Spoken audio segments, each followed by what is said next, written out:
What's up, my know-it-alls? Well, that's right. It is time for another episode of the Know-It-All Files. So what is the Know-It-All Files? The short answer is the Know-It-All Files is Mr. Know-It-All proving he knows it all. So what I've done is I've gone onto Quora and Reddit, and I have found relevant questions in various categories. Recently, I'm sure you guys know, we do the Trek Talk Tuesdays, and the Star Trek ones are there specifically, and where we answered a whole bunch of Star Trek questions.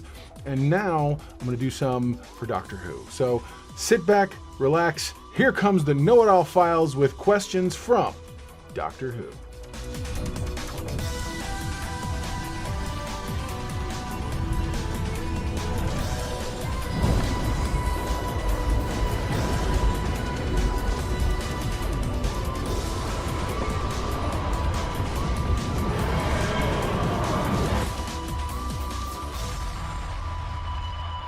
I really hope that this episode is really going to be a really fun opportunity, I think anyway, for us to really take the opportunity to find ourselves having a conversation.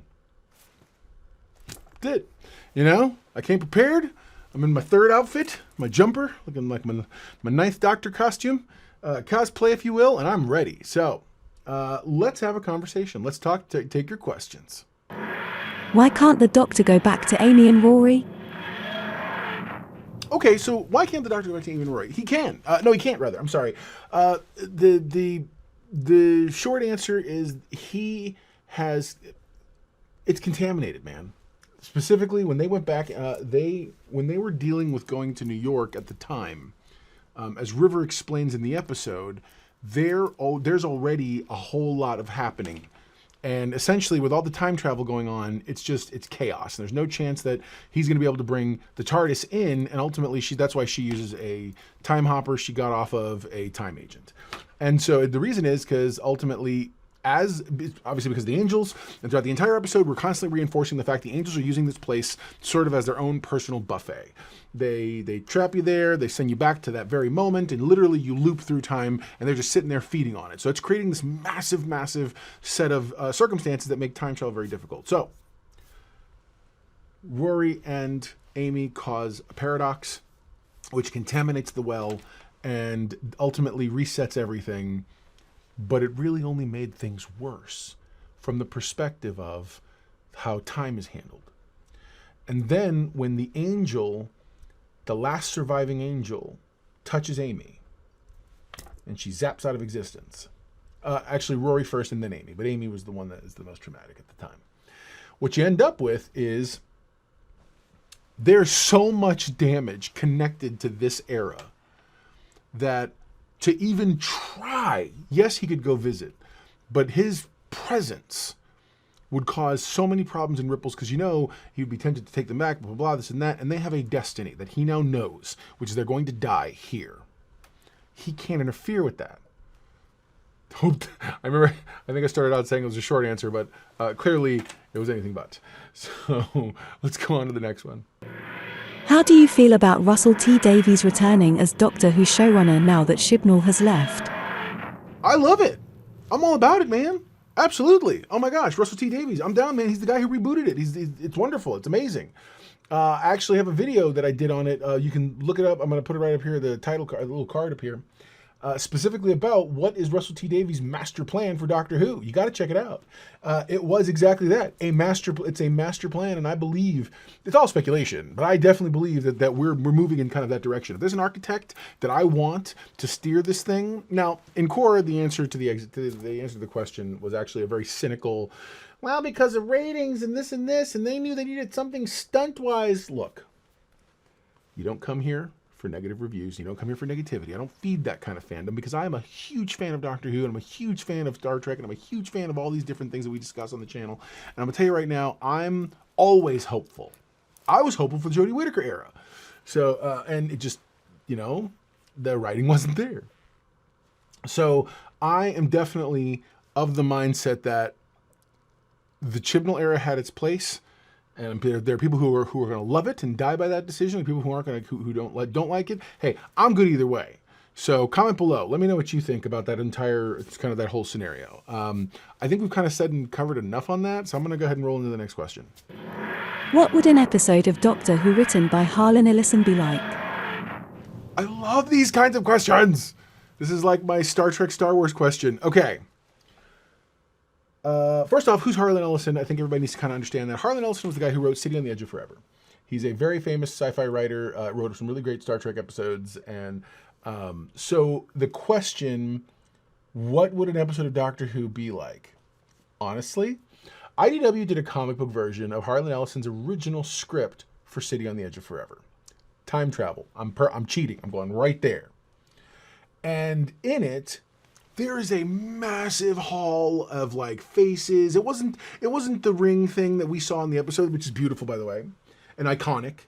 But it was this, he was much more ambitious in his original script. In the original script, there was these massive columns of faces and the multiple voices, and you heard voices from different perspectives, and it was supposedly like moments in time, or like the same statue representing the various stages of time and whatnot. Brilliant. I'll put some images up as we're discussing it. And I feel, and it was a much deeper, yeah, it had all the elements from City on the Edge of Forever, Spock putting the hat on and the whole thing.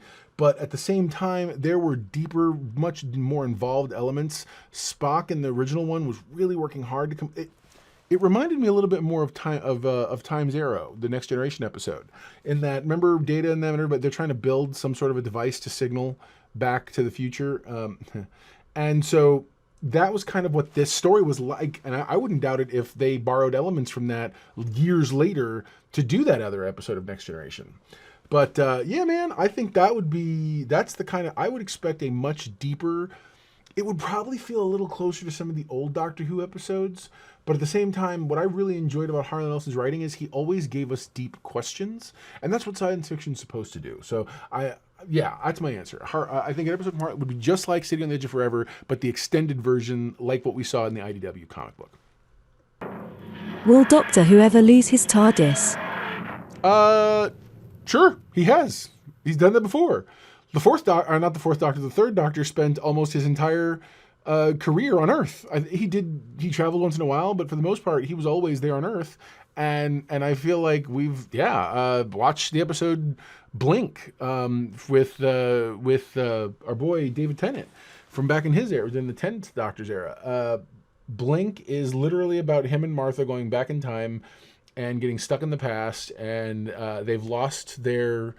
I think they got sent back by the angels, which is why that ultimately happened.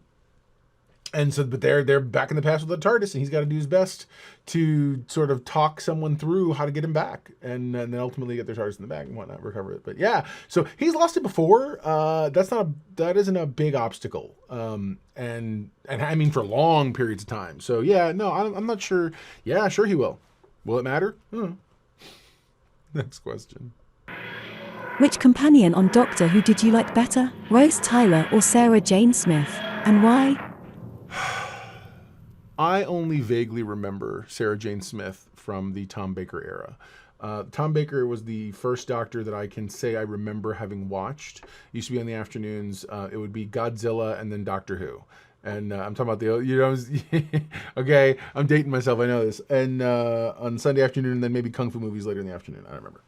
But yeah, but I do know Sarah Jane Smith from the episode that she was in when she came back. And then later on, of course, she had her own series, Sarah Jane Adventures. I have to say, from what I know, I liked Rose Tyler better. But my understanding is Rose Tyler and Sarah Jane Smith had very different relationships with the Doctor. So it's almost like saying, who's better, Donna Noble or Rose Tyler? They're two very different characters who are equally important in different ways, if that makes sense. So much so that's when Rose comes back to this briefly to cameo in that two-parter. Okay, so at the end of the day, it's like that's a difficult one. That's a difficult choice to make. But I'm going to say Rose. Why are the extraterrestrials on Doctor Who so much more varied, believable, and non-anthropomorphic than on Star Trek? Varied? Believable? You think that the aliens in Doctor Who are believable? As opposed to which conversely, because the question's worded, as opposed to the unbelievable ones in Star Trek. That's the only thing I can that's the only thing I can glean from all that. And okay, yeah, I guess I'm willing to go there. Sure. So Star Trek fundamentally enlists the idea that because there's an idea in science that we all, if this is the perfect form, I think I actually said this literally in one of the last Star Trek Q&As that we're doing. And if this is the perfect form, then ultimately all life will mature like this: 2 arms, a head, 2 eyes, the whole bit of some version of this. So in Doctor Who, they don't subscribe to that. They subscribe to the chaos notion, which is that anything in space it can happen. It's like Rick and Morty. There's literally everything in space. I'm not in danger. There's nothing out here. Literally everything is out here. It's not wrong. So I think that the whole idea of the aliens in Doctor Who being more realistic or more believable than the ones in Star Trek, I find laughable. But at the same time, I mean, I get it. I totally get it. And it's like, oh, so they all walk around with 5 fingers and blah, blah, blah. No, not really. Some of them have no toes and whatever else. Anywho. But yeah, no, what I've always liked about Doctor Who is not so much that they're believable as much as an anthropomorphic, as much as, because by the way, again, to answer your question, it's 2 different styles, but you got me thinking now. I think it's more about the fact that I love that the TARDIS answers how to translate, because the TARDIS gets into your head, and you now can understand every language. Likewise, though, I really do like the fact that almost everything is related to aliens. Oh, you have witches and magic? Wow, witches are just another form of math. You lot gave math and science power. These people gave words power. It's not magic as the way you think of it. It's really smart and the way they do that. And it's never a supernatural thing. It's always a thing. Like the one haunted house episode turned out to be a time-traveling astronaut from the future. Okay, so anyway, yeah, so a lot of fun craziness. And to me, I love the fact that it's always extraterrestrials that can be explained away. Right? Not omnipotent, nigh godlike beings. We already have one of those. So the next question. Who will be the first Black Doctor Who? Joe Martin as the fugitive doctor during the Jodie Whittaker era that just passed. That's your first Black Doctor. Chudi Gatwa is going to be the first male Black Doctor, but the honor of being the first Black Doctor belongs to Joe Martin. So yeah, it's already come and gone, and she did wonderful. Or as my cosplay would say, she was fantastic. Why did the Doctor try to avoid Captain Jack when they reunited? At the end of season 1, Rose, with the Bad Wolf persona, the Bad Wolf power, the energy, the time vortex poured into her head, okay? She brought Jack back too well. Too much life. And Time Lords have a natural understanding of how time moves. The Doctor's even said many times, like, his history's perfect, this and that. He knows events because of the nature of who he is and what he is. And then when things are wrong, he also knows that. So the fact is, Jack is a fact. In fact, David Tennant says that. His doctor says that. He's like, oh, you're a fact. I don't know how to deal with that. It's like, it's an affront to his very Time Lord core.